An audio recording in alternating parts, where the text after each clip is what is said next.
Dinner was done, and I'd just taken a seat near the corner of the restaurant in the Sharon Hotel.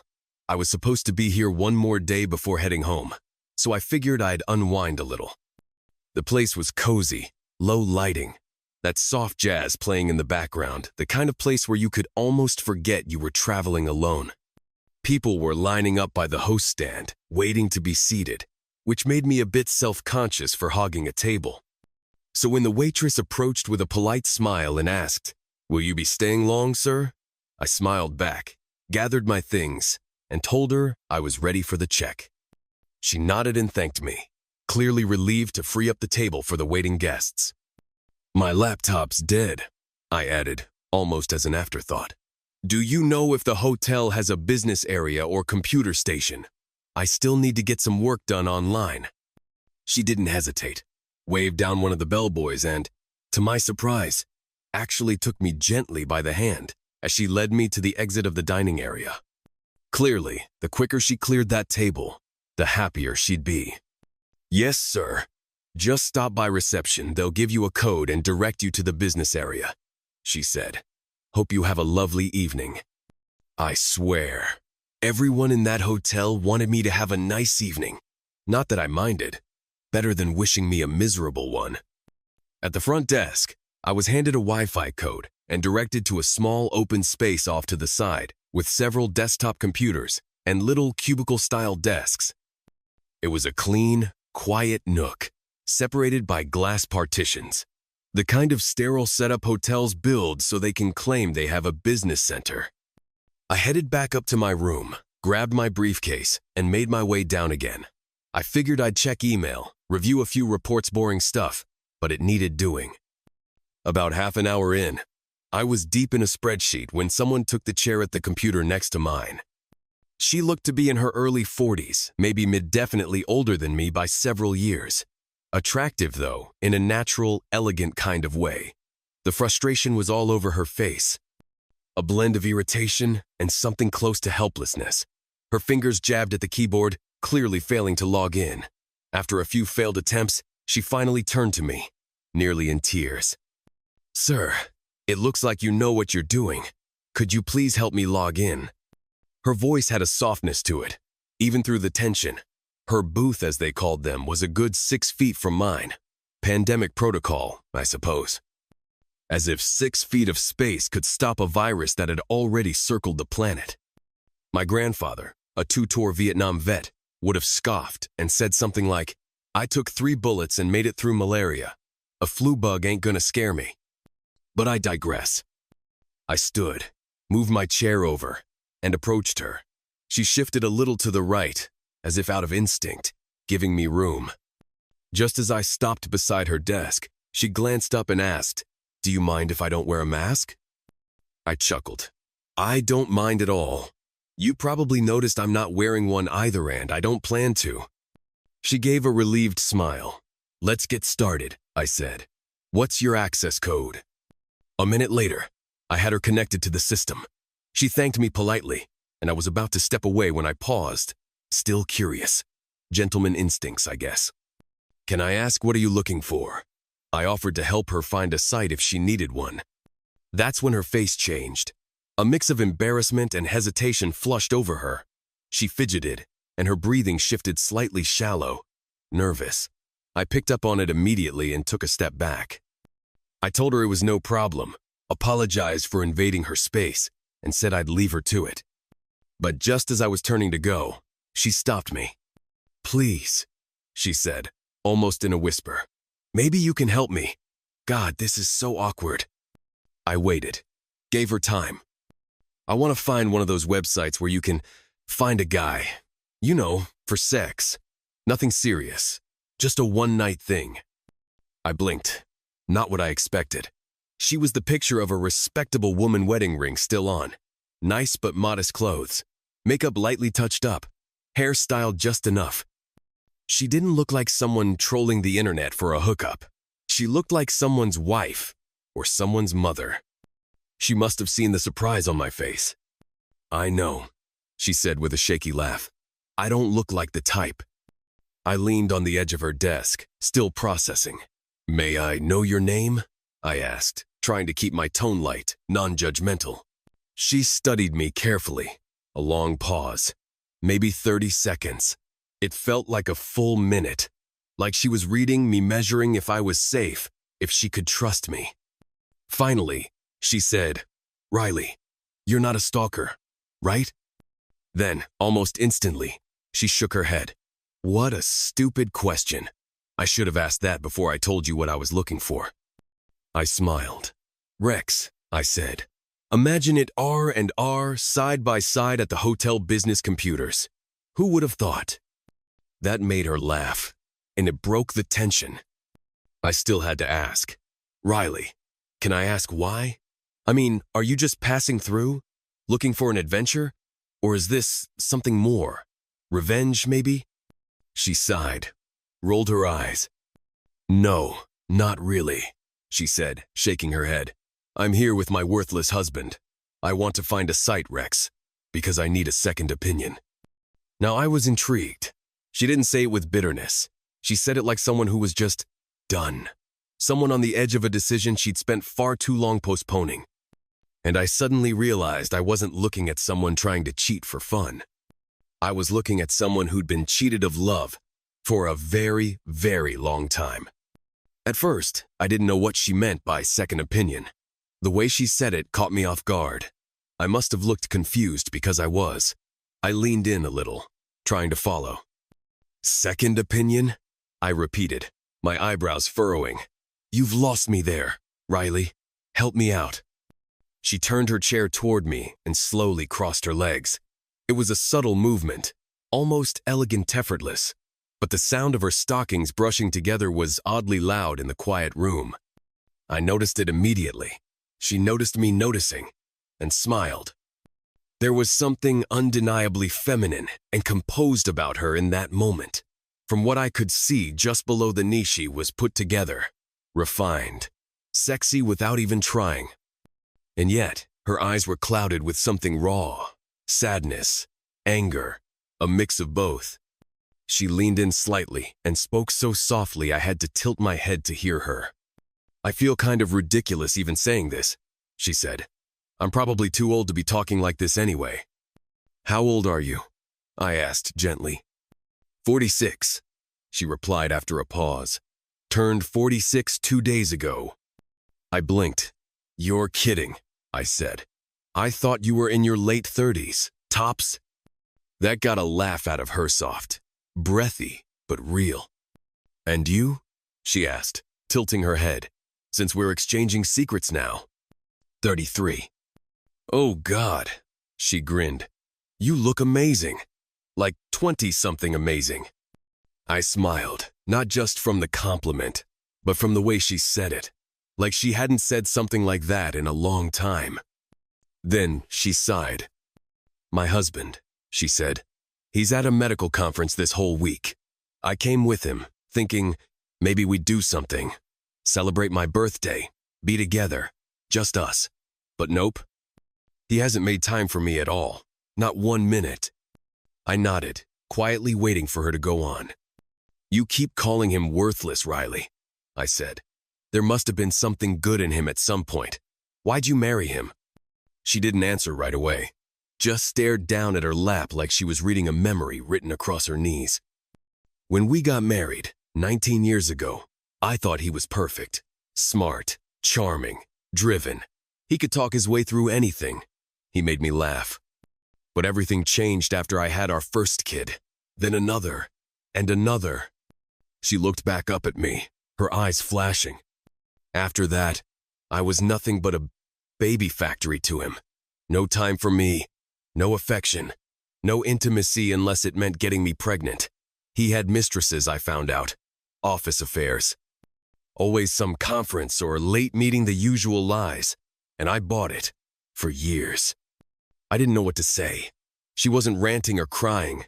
She was just tired, exhausted from carrying something too heavy for too long. I tried to offer something, anything.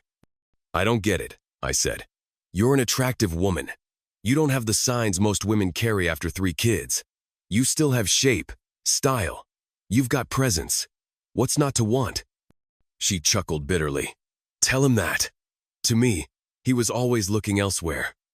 She dangled her shoe on one toe as she moved her chair closer, and then her heel slipped off and hit the floor with a soft thud.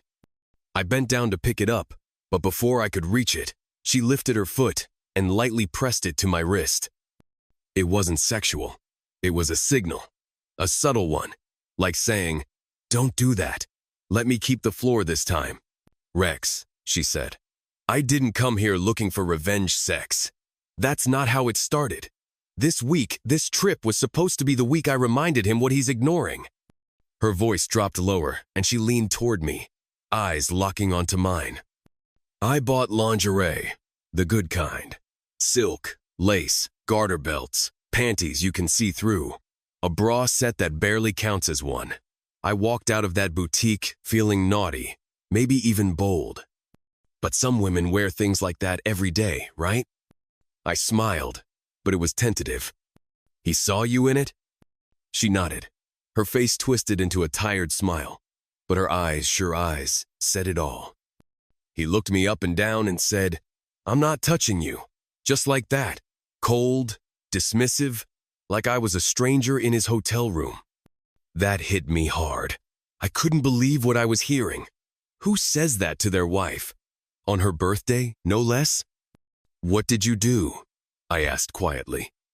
She shrugged, reached over, and grabbed a tissue from the side table. "I locked myself in the bathroom," she said, "and cried, while he went downstairs to the bar, or wherever. We haven't spoken since. He moved to another room, got himself a new key card, and I haven't seen him again." She looked up at me, her eyes now rimmed in red, but she wasn't crying anymore. She was done crying. "I'm tired of it, Rex. The insults, the rejection, the way he makes me feel invisible. I'm just done." She exhaled, sat back in her chair, and looked at me like she was seeing me for the first time. This may sound strange coming from a woman who just asked you to help her find a hookup site, but sex isn't even what I want most right now. I just want to feel human again. I want to feel wanted. I leaned back, too, let her words hang in the air. "Riley, I know it's none of my business, but what are your plans now? What happens next?" She smiled, and it was the first time it felt real. "It's over. I'm done. The kids are grown. We're close enough. He doesn't know their birthdays or even what grade they're in, and I don't want his money, but I'm going to take every cent I can in court. Every cent." She paused, let that hang a moment, then added, "My flight home was supposed to be Saturday, but I rebooked. I leave Thursday. I've already made an appointment with a divorce lawyer for Friday morning." That was the moment I realized she didn't need a second opinion about her husband. She needed one about herself, about whether she was still desirable, still worth being wanted. And I was starting to think I was meant to be that second opinion. Riley told me she had an appointment with a divorce lawyer on Friday morning. It wasn't said casually. It was decisive, like someone announcing a final destination. When he got home, everything would already be in motion. No waiting, no negotiations, no more maybe. I looked into her eyes and, honestly, I didn't see a woman still searching for answers. I saw a woman who already knew. I said gently, "Riley, I don't think you need a second opinion. I think you've already made up your mind. You're done with him." That's when her shoe slipped off her foot again. This time, as I reached to retrieve it, she lifted her leg slightly and pressed the arch of her foot softly against my wrist. It was intimate, deliberate, and more than anything a message. "Leave it alone, Rex," she said. Her voice was softer now, but firm. "I don't need a second opinion about divorcing that cheating bastard. I need a second opinion about me. About whether I still have it, whether I still matter, whether I can attract a man and keep him, or whether it's just better to give up and be alone." It hit me then. All of this, her nervous energy, her blushes, even asking about a hookup site wasn't about sex. Not really. It was about value, self-worth. She wasn't trying to hurt anyone. She was just trying to feel human again. I straightened up. "Riley, I'll help you find a site like that if you want. I can. But honestly, be careful. Most of them are full of guys who don't see women as people. Just profiles. Bodies. Something to swipe past. She tilted her head, her gaze sharpening. I don't think I need that kind of sight anymore, she said, her voice low but clear. I think I need you. What do you say, Rex? Are you interested? Ready to try? The space between us disappeared in that moment. I leaned in, kissed her softly, but with certainty. You said you bought that lingerie, the stuff he ignored, I said. You're still wearing it? She grinned. Maybe. I'm here for 2 more nights. You could stay in my room. Wear both outfits if you want. We could go out to dinner tomorrow night. Or stay in. I'll make sure you don't forget these 2 days for a long time. She stood up slowly, kicked at my chair with her foot like she was playfully scolding me, and extended her hand. I'll wear whatever you want me to wear. Just finish your work, tell me your room number, and give me 15 minutes to grab my things. She paused, then added with a wink, order champagne. I'll treat. I want to celebrate. And when he finds out I left the room, he'll lose his mind. As I walked back to my room to wait for her, I asked myself again what kind of idiot would willingly give up a woman like Riley? What kind of man ignores a woman like that and expects her to stay? 15 minutes later, there was a soft knock at the door. The champagne had arrived chilled in an ice bucket, glasses beside it. I opened the door, and there she was, holding a suitcase and a large overnight bag. I brought more than clothes and cosmetics, she said with a shrug. I decided I'm not going back to that room. He won't even notice I'm gone. Then she stepped in and smiled. You're stuck with me now, at least until Thursday. You think I mind? I laughed. I was hoping for that. She set her bag down and moved across the room with ease. The confidence that had flickered earlier now blazed. This woman didn't need reassurance anymore. She wanted connection, craved it. I didn't tell her then that I had planned to leave Wednesday, that I'd already booked my return flight. Because in that moment, all I wanted was to make sure this incredible, wounded, beautiful woman had at least 48 hours of being seen, of being wanted. We sat on the edge of the bed, sipping champagne, talking, and then undressing each other with slow purpose. She told me she liked to talk dirty if it felt good. I told her to say whatever she wanted. That night, we had sex and more than that. We made something she hadn't felt in years. Intimacy. When it was over, she lay back, her hair spilling across the pillow, breathing shallow. Rex, she whispered, tracing my jaw with her fingers. Where the hell have you been all these years? We woke just as the sun began pushing through the curtains. Riley had a meeting later that morning, something about logistics, lawyers, planning. But in that hour, all she wanted was breakfast in bed and one more round of pleasure. While I'm at my meeting, she said, sitting up and stretching like a cat in satin, you should buy yourself a nice dress shirt, something I can ruin later. I laughed and handed her a shopping card. I'll make a dinner reservation for tonight, I said. We'll make this second night even better than the first. She stood by the door as I straightened my tie, pulled me close, kissed me deeply, and whispered, You've already made me feel more alive in one night than he did in 19 years. And just like that, she pushed me out the door with a grin, like we'd been doing this forever. What was her husband doing right now? I didn't care. Whatever he was doing, he wasn't doing what mattered. He wasn't holding Riley, and that was his biggest mistake. I wasn't falling in love with Riley, not in the classic butterflies in the stomach way, but I also knew I couldn't stop myself from giving her all the attention she deserved. Every ounce of admiration, every touch of warmth, she brought something back to life in me I didn't even know I had lost. Around 1 p.m., as lunch with a client was wrapping up, my phone buzzed with a message. It was from Riley, a picture. She wore a sea green dress, the kind that flows just right at the hem, hugging in all the right places. And under the photo, a message. Hurry up, there's dessert waiting for you, and maybe we'll eat something too. The smile that spread across my face must have lit up the room because my client, a middle-aged guy named Phil I'd worked with before, gave me a knowing grin. Then he actually laughed.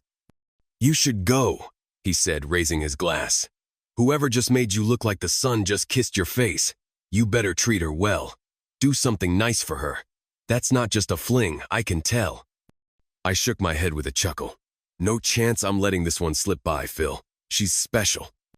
On the ride back to the hotel, I caught myself wondering, what if I met someone like her, closer to my own age? What if marriage wasn't the impossible thing I'd convinced myself it was? I wasn't planning on settling down, but Riley was making me reconsider the permanence of solitude. At the very least, she was giving me hope that real connection wasn't dead. When I got to the hotel room, she wasn't there, but I'd barely had time to sit down when there was a soft knock at the door. I opened it to find Riley radiant, confident, glowing, standing there in the same dress from the photo. She rose on her toes and kissed me. No hesitation, like it was the most natural thing in the world. Then she took my hand and led me inside. "I bought this dress just for you, Rex," she whispered as we stepped into the room. "I hope you like it." I didn't just like it, I was floored. Her eyes shimmered, her smile warm and bright. That kind of genuine joy it was infectious. "You look stunning," I said, wrapping my arms around her waist. "Dinner's gonna be special." We ordered champagne and talked while we waited, seated close, trading gentle touches that built anticipation without rush. She told me about her children, her hopes that they would never repeat the mistakes she and her husband had made, that they would find real love, real partnership. Her voice cracked once, just slightly. She caught herself, but that moment told me more than any confession ever could. This wasn't just a fling for her.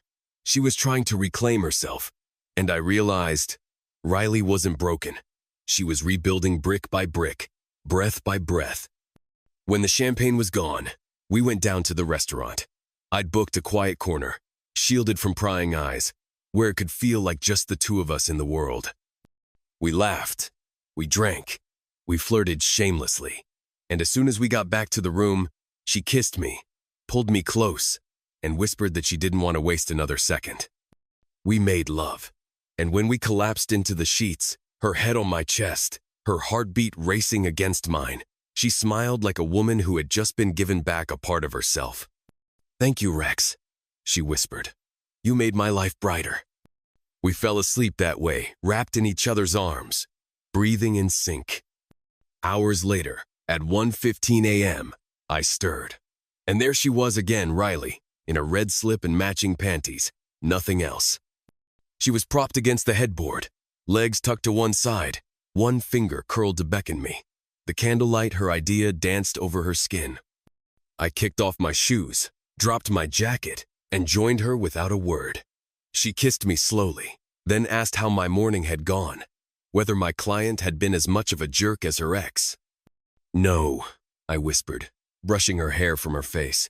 The meeting was solid, profitable, but all I could think about was getting back here. "Are you hungry?" I added, half joking, half serious. "Do you want something to eat?" She leaned in, her lips grazing my ear. "The only thing I want is you." And so we made love again. Later, as we got ready for dinner, her doing her hair in the mirror, me watching her from the bed, I thought again how blind her husband must have been. Some men cheat for novelty. Others cheat because they're idiots. But throwing away someone like Riley? That was a crime against nature. We hailed a cab. The driver, an elderly woman with silver hair and a spark in her eye, glanced at us in the rearview mirror and said with a grin, "Behave, you two." Riley laughed. No chance. At the restaurant, we ordered her favorite appetizer, onion rings, crisp and golden. She had a glass of wine. I stuck to water. After all, given the number of times we'd had sex in the past 36 hours, we had maybe one more round in us before we'd need a recovery team. By the time we returned to the room, it was nearly 10 p.m. She kicked off her heels and collapsed onto the bed with a grin. "Do you mind?" she asked. "If we wait a few hours before we have our goodbye sex?" I laughed. "What are you thinking? 4, 5 in the morning?" "Exactly," she said, curling into the pillows. We'll sleep a little, wake up early, and give each other something to remember. And that's exactly what we did. I figured maybe we'd have one more round, around 4:30, maybe 5 in the morning. I had to be at the airport by 8 anyway, so I thought we'd make the most of those last hours wake, up early, have sex, and get ready for the day. I asked her how that sounded. Then I added, half joking but also half serious, Vanessa, what about the money? When Mark finds out you filed for divorce, can you handle it? I can help if you need anything. She just laughed a calm, confident laugh that told me she was more than ready for whatever storm was coming. Oh, Mark should be the one worrying about money, she said. I have it, not him.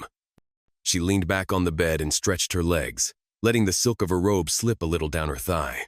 Yes, he's got a decent job, she went on, but I have a massive trust fund. Well, technically, it was my grandfather's idea. He insisted on a prenup before I got married. I wasn't thrilled about it back then, but now I could kiss the old man's ghost. She told me her grandfather had set up the trust while she was still in high school. When she turned 21, she started receiving annual disbursements equivalent to a full year's salary. And just 4 months ago, when he passed away, she inherited the rest everything. Since then, she'd been working on renovating the estate and planned to move back in once she returned home. Mark can't touch a cent of it, she added, her voice like steel. It was all in my name long before I even met that idiot. The only thing we'll split is what we earned together during the marriage, and even then, I've got a disloyalty clause. I can prove he broke it, repeatedly. I was quiet for a moment, digesting all of that. Then I asked the question that had been lingering in the back of my mind since the beginning. Why did you stay with him so long? Vanessa sighed. Good question. I guess hope dies last, right? At first it was for the kids. After they moved out, I guess I was still hoping he'd change. I know that sounds stupid, but that's how it was. She turned to me, her eyes suddenly soft. You helped me see that I'm not some washed-up aging woman like he called me. I'm not what he made me feel like. He's the one who lost something. I'm done with him. I wrapped my arm around her and pulled her close. I didn't say anything more. Truthfully, if I had been a few years older or at a point in life where I was ready for a serious relationship, I might have seriously considered trying one with her. She had that effect on you. Sleep came fast, and the morning, even faster. At 4, we were both awake. She gave me her contact information and asked for mine. If you're ever in Atlanta, don't you dare forget me, she said, smirking as she leaned in to kiss my neck. We shared a cab to the airport. Her flight was first, but mine had been delayed by 2 hours, so I waited with her at the gate. We held hands. We didn't kiss again until she stood up to board. It was a long, slow kiss, more a promise than a goodbye. Before she walked away, I asked her, so did you get the second opinion you were looking for? She smiled, radiant and calm. Adam, you were the perfect second opinion. You gave me everything I needed loud and clear. And then she was gone. I wrapped up business in Houston and caught the last flight home to Flint, Michigan, landing just after 8 p.m. As we touched down, I texted my sister Julia to let her know I'd be home by 9. Julia had lived with me for the past 5 years since she was widowed. She was the oldest of us, and I was the youngest. No, there was never anything inappropriate, just that classic sibling bond. She'd been dating Frank Bowen, who worked at a Ford dealership in town. They'd been a thing for about a year. More than once, I'd come home early from a trip and found Frank's car in the driveway. Julia would emerge from her room sometime later, a bit flustered, her cheeks red, smiling when she saw me in the kitchen or lounging on the couch. It never bothered me. When I stepped through the back door, the smell of a beef roast hit me like a warm embrace. Julia walked out of the living room with her usual big sister energy and gave me our traditional welcome home hug. Good to see you. After dropping my luggage in my room and taking a quick shower, I joined her in the kitchen. Dinner was already set out. We talked about nothing and everything while we ate. When we were done, she poured me some coffee and asked how my week had been. It went well, I told her. Actually, it went better than well. Phenomenal, even. Wouldn't mind repeating it. Julia gave me a knowing look, that older sister smirk. You met someone, didn't you? I don't know what you're talking about, I replied with a grin. She laughed. You never do, but I can always tell. You've got that something happened look in your eyes. We didn't talk about it any further. We don't really talk about personal stuff, and I liked it that way. Saturday morning, I went out back to take care of yard work. That's how we split responsibility. She handled the house. I handled the yard. Worked out great for both of us. I had just finished cleaning off the lawnmower and was rolling it back into the shed when my phone buzzed. It was a message from Vanessa. Just 2 words. Hey, handsome. The message from Vanessa lit up my screen just as I was putting away the last of the tools. Hey, handsome, it read, followed by a second one just seconds later. I just wanted to thank you again for a wonderful time. The meeting with the lawyer was a success. I smiled to myself and stepped back inside the house, already halfway composing my reply. Hello, I have to say, I thoroughly enjoyed my time with you too. When will Mark be notified? She didn't leave me hanging. Funny you should ask, she typed. When he realized I'd left a day early, he extended his hotel stay until Thursday. I guess he figured he had the week free to play around with some blonde fool, but I've arranged for him to be served at the hotel on Tuesday. The lawyer I hired is a firecracker. Her own husband cheated on her years ago. It's going to be a very interesting evening for Mark. God, how I wish I could be a fly on that wall. That was the first time she'd said his name. I wrote back, that's the first time you've mentioned it. You're vindictive, Vanessa. Remind me never to get on your bad side. So when are you coming to Atlanta again? She asked. I told her I'd be in Southeast Asia for the next 3 weeks, but I was thinking about flying back through Europe instead of across the Pacific. Maybe I'd route my return through Atlanta. Would that work? Her reply was almost instant. Of course. Just give me a heads up. I did just that. After I wrapped up my last meeting in Bangkok, I messaged her. Touching down Friday afternoon. I don't plan to leave until Sunday evening. Her reply was a photo of Vanessa in a casual but gorgeous summer dress, standing on her back patio, holding a glass of white wine.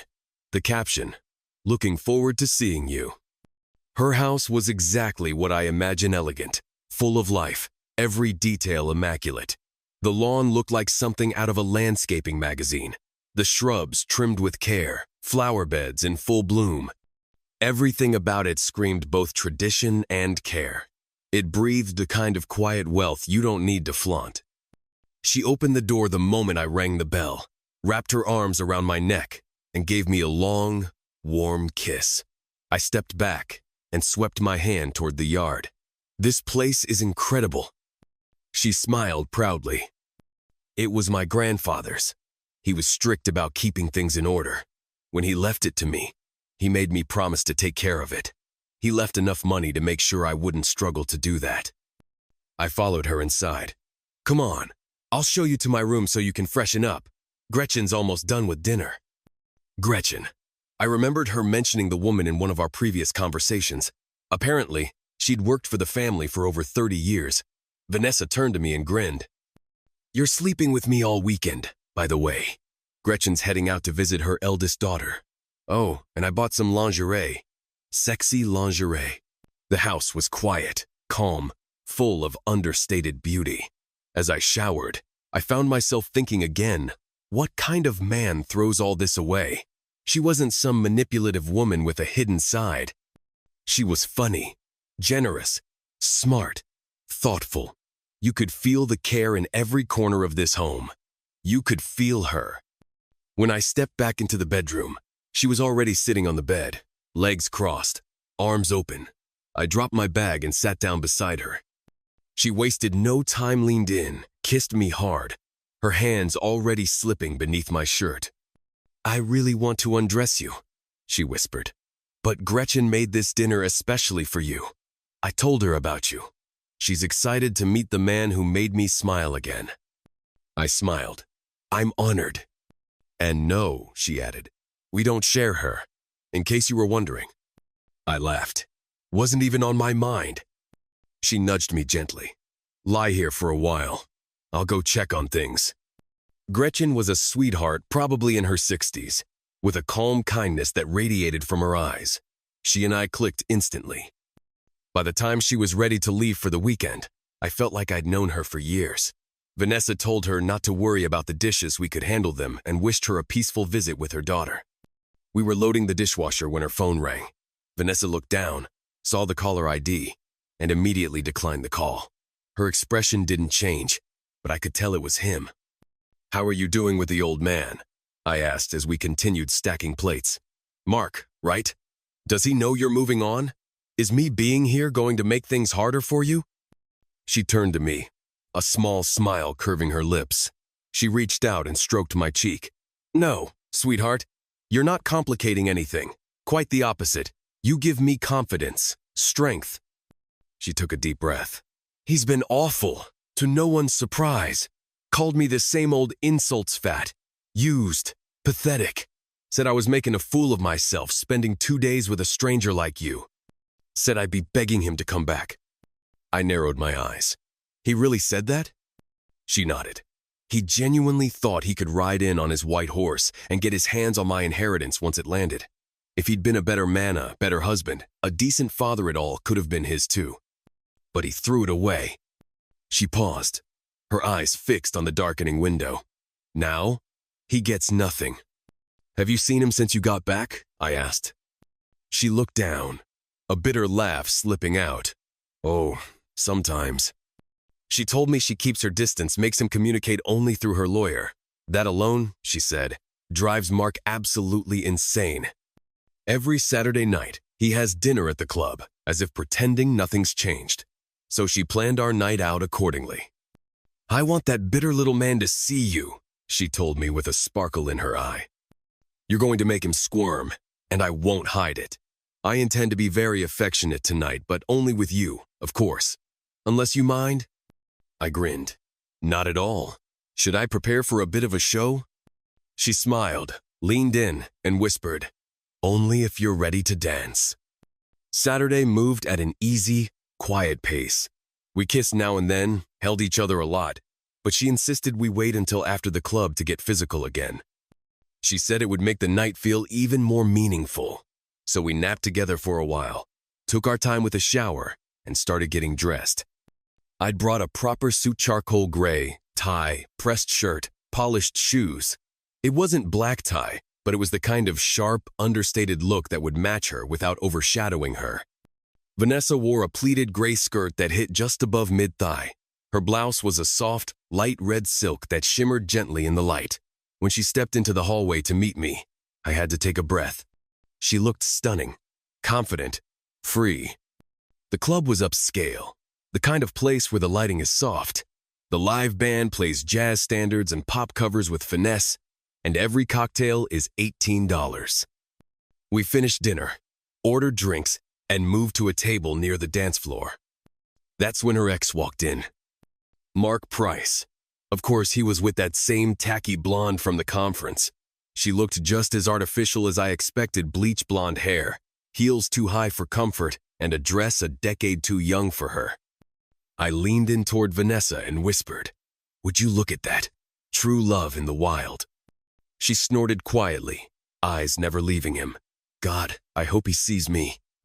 He died eventually. It took a few minutes, but once he caught sight of us, he actually stood up as if he was going to come over. I stood up too. I didn't say a word, didn't flinch, just looked at him calmly, clearly, and directly. That was all it took. Mark hesitated, blinked, and then, with his pride folding like a cheap lawn chair, he sat back down. Vanessa and I stayed relaxed, sipping our drinks, watching the younger couples grind against each other like they'd never seen a slow dance before. Then the tempo changed. Something older, something smooth. The kind of song where people actually held each other close. Without a word, Vanessa reached for my hand, and I led her onto the dance floor. As soon as we were in each other's arms, everything else disappeared. We weren't clinging or swaying aimlessly. We moved. Glided. A slow turn here. A soft dip there. The room watched. I could feel his eyes burning through the back of my suit jacket. I didn't care. Neither did she. By the third dance, she leaned up and whispered into my ear, "He's watching. I think it's time for me to go on stage." The ride back was a blur. She clung to me in the back of the taxi, and I wrapped my arm around her waist like we had all the time in the world. The driver, a young woman with a permanent smile, chuckled as she glanced at us in the mirror but said nothing. By the time we reached the house, the lights were low, and in under 3 minutes we were naked. We made love one last time, unrushed, deliberate, and full of everything we hadn't said out loud. When it was over, she lay beside me, tracing circles on my chest. "This might be the last time you see me, Adam," she whispered. I stayed quiet, listening. "I leave for Europe on Tuesday. The kids will join me after exams. I'll be gone at least a year, maybe more. Maybe I'll call when I'm back, but no promises." I looked at her and kissed her softly.